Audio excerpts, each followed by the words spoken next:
Hello, this is Michelle Crow, and I will be reading to you my story. I didn't end that night.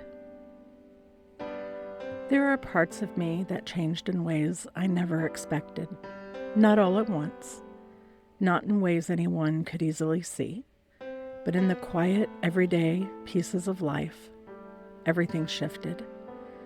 I have a hard time wearing shoes now. Not the kind that tie tight or wrap around my feet. That night, I remember struggling to get them off, just so I could use them as a weapon. And something in me never forgot that feeling. So I wear flip-flops, not because they're cute, though I do make them cute, but because I need to know I can step out of something quickly if I have to, even in the snow.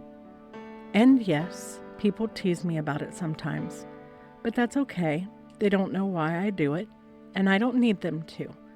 It's part of who I am now, and I've learned to take that in stride. The questions, the looks, the quiet curiosity, because I'm not trying to explain myself anymore. I'm just living in a way that feels safe to me, and that's enough. I don't like tight clothing, not around my neck, not anywhere I feel held in place.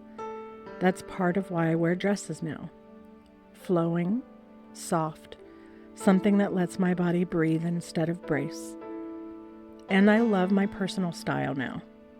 I love the way I curate each and every dress. Every time I pick one to wear in the morning, it feels like I'm giving myself permission to be who I am. I don't do well with sudden loud noises. Jump scares aren't funny to me. They never will be. I don't go into big stores alone if I can help it. I don't like being outside at night by myself. And if I am, I make sure I'm prepared. I always make sure I'm prepared. I may look like I'm all sunshine and rainbows, and for the most part I am. But there is always a thunderstorm ready in the background. I notice everything. Where I'm sitting, who's around me, where the exits are, every sound. Closed doors still feel heavy sometimes, and for a while, I thought all of that meant something was wrong with me. But it doesn't. It means I adapted. It means I survived. It means my body and my mind found ways to protect me when I needed it most.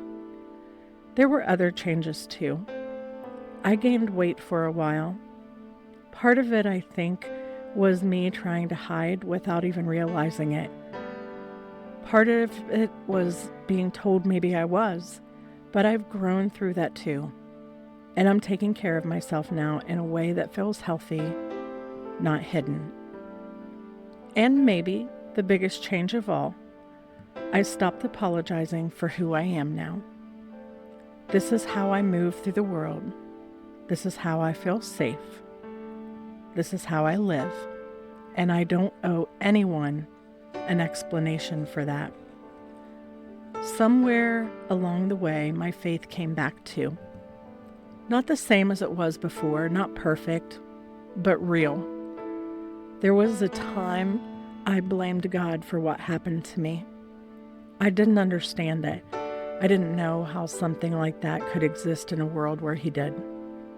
But over time, I started to see things differently.